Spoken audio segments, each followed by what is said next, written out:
گولڈی locks and three bears. ایک دفعہ کا ذکر ہے کہ ایک خوبصورت اور پرسکون گاؤں کے علاقے میں ایک چھوٹی سی بچی اپنی ماں کے ساتھ ایک پیارے سے چھوٹے سے گھر میں رہتی تھی۔ کیونکہ اس کے بال سنہری اور دھوپ کی طرح چمکتے تھے، اس لیے اس کی ماں پیار سے اسے گولڈی لاکس کہہ کر بلاتی تھی۔ گولڈی لاکس زندگی اور تجسس سے بھرپور تھی اور اپنے ارد گرد کی ہر چیز کو جاننے کی خواہش رکھتی تھی۔ وہ اپنے چھوٹے سے فارم میں جانوروں کی دیکھ بھال کرنا بہت پسند کرتی تھی اور سارا دن خوشی خوشی ان کے ساتھ کھیلتی رہتی تھی۔ ایک دن اس کی ماں نے کہا کہ وہ ناشتہ بنانے جا رہی ہے اور گولڈی لاکس کو ہدایت دی کہ وہ گھر کے قریب ہی رہے اور زیادہ دور نہ جائے۔ گولڈی لاکس نے ہاں تو کر دی، لیکن اس کا تجسس جلد ہی اسے کہیں اور لے گیا۔ انڈے جمع کرتے ہوئے اس نے ایک چھوٹے سے خرگوش کو دیکھا اور اسے پکڑنے اور اس کے ساتھ کھیلنے کے لیے اس کے پیچھے بھاگ پڑی۔ خرگوش اسے جنگل کے اندر لے گیا اور کچھ ہی دیر میں گولڈی لاکس راستہ بھول گئی۔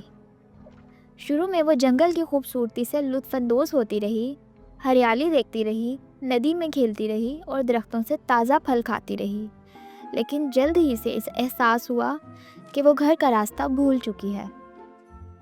پریشان ہو کر وہ ادھر ادھر بھٹکنے لگی۔ تبھی اس کی نظر دور ایک چھوٹے سے خوبصورت گھر پر پڑی۔ تھکی ہوئی اور بھوکی گولڈی لاکس اس گھر کی طرف بڑھی۔ اس نے دروازہ کھٹکھٹایا، مگر جب کوئی جواب نہیں ملا تو وہ آہستہ سے اندر داخل ہو گئی۔ گھر کے اندر اسے 3 پیالے دلیے کے نظر آئے۔ اس نے ایک ایک کر کے چکھا۔ ایک بہت گرم تھا، دوسرا بہت ٹھنڈا اور تیسرا بالکل ٹھیک تھا۔ اس نے وہی کھا لیا۔ اس کے بعد وہ کمرے میں گئی جہاں 3 کرسیاں تھیں۔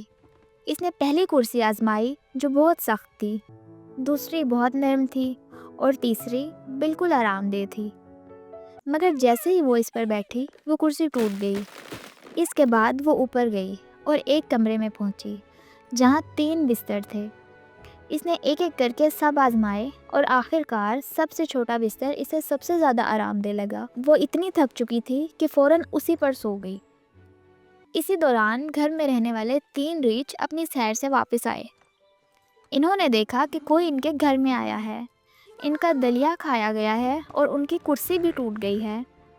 جب وہ اوپر گئے تو انہوں نے دیکھا کہ ایک لڑکی ان کے بستر پر سو رہی ہے۔